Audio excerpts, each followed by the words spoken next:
Saya pernah nonton video, dalamnya ada ustadz yang berceramah di sebuah gereja pada waktu Natal.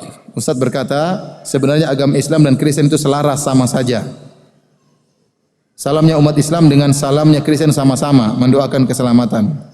Apakah ungkapan tersebut termasuk talbisul haq? Tidak. Jadi kita kalau berdakwah sama orang non-muslim, benar, di antara setiap agama ada kesamaan, sama-sama menyuruh kepada kebaikan. Tapi ada perbedaan yang sangat prinsip yang menjadikan agama itu berbeda, yaitu antara tauhid dengan syirik. Oleh karena di antara tafsiran Fawailul lil Mushollinnya orang-orang liberal, dan ini antum bisa baca dalam buku fikih lintas agama karangan dan kawan-kawan, tapi sebaiknya antum enggak usah baca ya.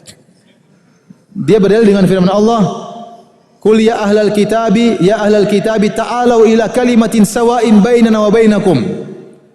Kata mereka, kita harus menyuruh kepada ahlul kitab kepada kalimat yang sawa. Karena Allah berfirman, wahai ahlul kitab, marilah kita menuju pada perkataan yang sama. Titik, tidak dilanjutkan. Kemudian mereka tafsirkan perkataan sama tersebut adalah sama-sama menyuruh kepada keadilan, sama-sama menyuruh kepada kemanusiaan, sama-sama menyuruh kepada kebersamaan, sama-sama menyuruh kepada kesamaan. Padahal kalau dilanjutkan, maksudnya kalimat yang sama itu sama-sama bertauhid. Allah na'budu illallah, ya ahlal kitabi ta'alu ila kalimatin sawa'in baina wa bainakum. Wahai ahlul kitab, marilah kita menuju suatu kalimat yang sama antara kami dengan kalian. Allah na'budu illallah, kita tidak beribadah kecuali hanya kepada Allah. Wala nusyrika bihi syai'a, kita tidak berbuat syirik sama sekali. Wala yattakhidha ba'duna ba'dan arbaba min dunillah, tidak boleh salah seorang kita mengambil sebagian lain sebagai tuhan-tuhan selain Allah. Jadi tidak dilanjutkan ayatnya. Nah, kalau ada seorang masuk di gereja kemudian ceramah, sebenarnya kita sama. Ini berarti dia berkhianat. Sehingga seakan-akan mengesankan orang-orang Nasrani juga di atas kebenaran. Benar atau tidak? Iya. Harusnya orang Nasrani punya hak untuk kita dakwahi. Dakwahi mereka. Kalau enggak, ya enggak usah ente membuat kesan bahwasanya mereka juga di atas kebenaran. Oleh kenapa para ulama mengharamkan mengucapkan selamat Natal kepada orang-orang Nasrani? Di antara sebabnya disebut oleh para ulama mazhab. Di antara sebabnya mereka semakin yakin dengan kebenaran mereka karena Anda ikut menyelamatkan. Itu di antara mudaratnya. Harusnya Anda menjelaskan, ente agama salah. Benar, di antara kita banyak kesamaan tapi ada perbedaan. Perbedaan tersebut perbedaan yang sangat prinsip, sangat mendasar, yaitu kita bertauhid, Anda berbuat syirik. Kalau enggak, ente enggak berani sampaikan, enggak usah ceramah macam-macam. Akibatnya membuat mereka semakin yakin dengan agama mereka, dan itu salah.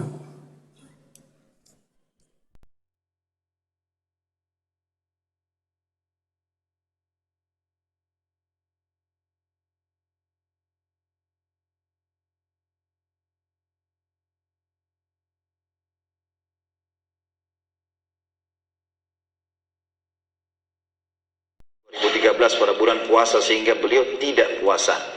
Tapi sampai sekarang beliau belum membayar puasanya. Sebagai anak saya sudah mengingatkan untuk membayar puasa, tapi beliau bilang nanti. Saya harus gimana Ustaz sebagai anak? Apakah boleh membayarkan hutang puasa orang tua saya? Belum boleh kalau boleh masih hidup. Membayar hutang puasa kalau sudah meninggal. Ya. Kalau sudah meninggal wajib kita bayarkan puasa itu. Kalau sudah tidak mampu, memang tidak mampu, maka kita bayar fidyah. Kalau fidyah boleh sementara dia hidup, tapi harus tidak mampu, sudah pikun segala macam. Kalau masih kuat enggak.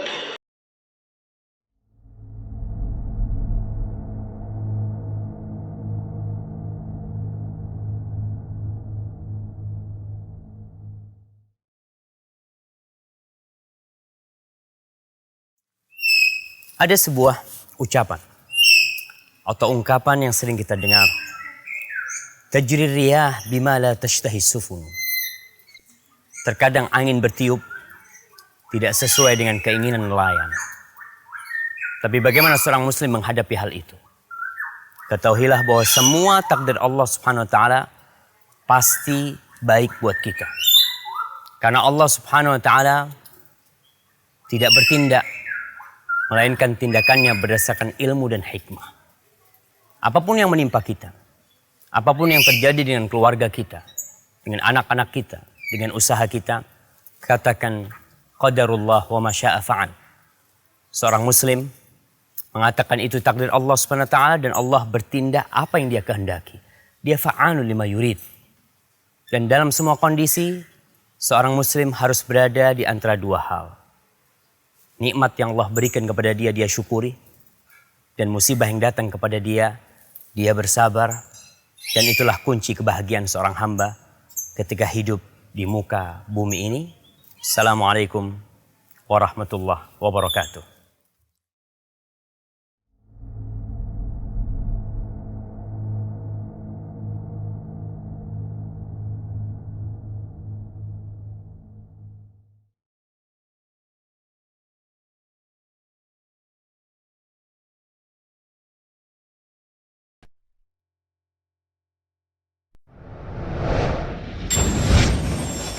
Saya ulang.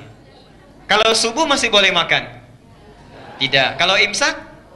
Tuh, salah lagi. Ayo lihat sini. Ini kerancuan yang paling luar biasa. Perhatikan. Namanya dalam fikih itu al-akhta' asy-syai'ah, kesalahan yang sudah meluas. Ya, sehingga jadi kaprah, salah dan kaprah. Ibu dan bapak, imsak itu nama lain dari puasa. Silakan lihat dari kitab fikih manapun. Yang paling tebal sampai yang paling tipis bahasanya begini. As-shaumu was-siyamu fil lughati al-imsaku.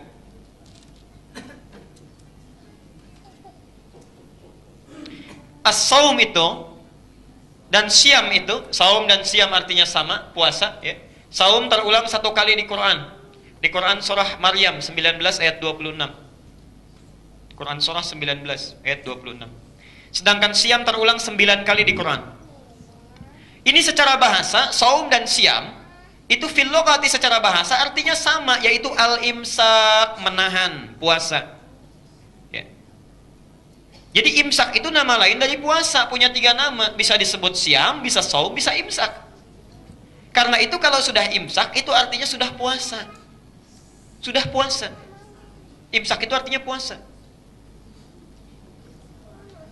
Jadi kalau disebutkan imsak, artinya sudah nggak boleh makan, nggak boleh minum. Nah, di mana letak kesalahannya? Letak kesalahannya menempatkan istilah imsak bukan pada tempatnya. Seharusnya imsak itu waktunya sama dengan adzan subuh. Ini awalnya.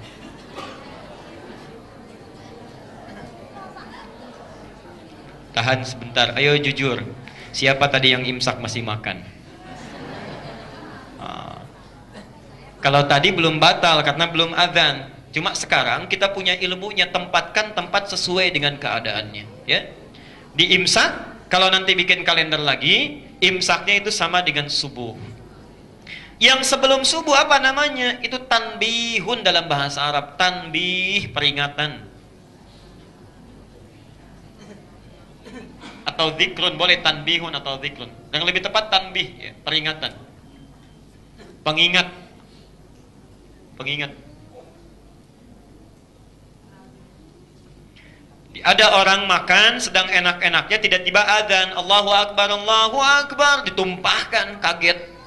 Ya, luar biasa. Minum nggak jadi. Supaya tidak kejadian lagi diingatkan sejak zaman Nabi. Karena itu khusus Ramadan itu nanti yang adzan 2 orang. Adzan pertamanya itu Bilal. Ya, Bilal diminta adzan. Kalau Bilal sudah adzan, maka nanti perhatikan, Abdullah bin Mas'ud akan diminta baca 50 ayat Quran. Kalau Abdullah bin Mas'ud sudah baca 50 ayat Quran, Bilal sudah adzan, orang-orang tahu, oh ini waktunya sebentar lagi akan fajar. Tanbihun, tanbihun, tanbihun, peringatan, peringatan, peringatan. Percepat makannya, sebentar lagi fajar tiba.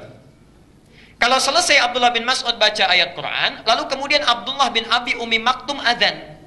Allahu Akbar, Allahu Akbar, imsakun, imsakun, imsak. Berhenti, berhenti, berhenti, tahan. Sekarang waktunya puasa. Jelas sampai di sini? Saya tidak tahu entah dari mana nyampe ke kita jadi imsak sebelum subuh. Dan yang paling aneh, ya, imsak itu kan sebetulnya jadwal imsakiyah ya. Imsak tadi apa artinya? Puasa. Jadi jadwal imsakiyah itu jadwal puasa. Yang paling aneh, atasnya jadwal imsakiyah, bawahnya jadwal sholat. Subuh jam sekian, duhur jam sekian, itu kan jadwal sholat, bukan jadwal puasa. Kalau jadwal puasa, sahur jam sekian, sunnah nabinya ini. Kemudian puasa jam sekian, sunnah nabinya ini, amalannya itu jadwal imsakiyah. Jadi kalau yang ditulis di kalender-kalender umumnya itu jadwal sholat, ya, bukan jadwal imsak.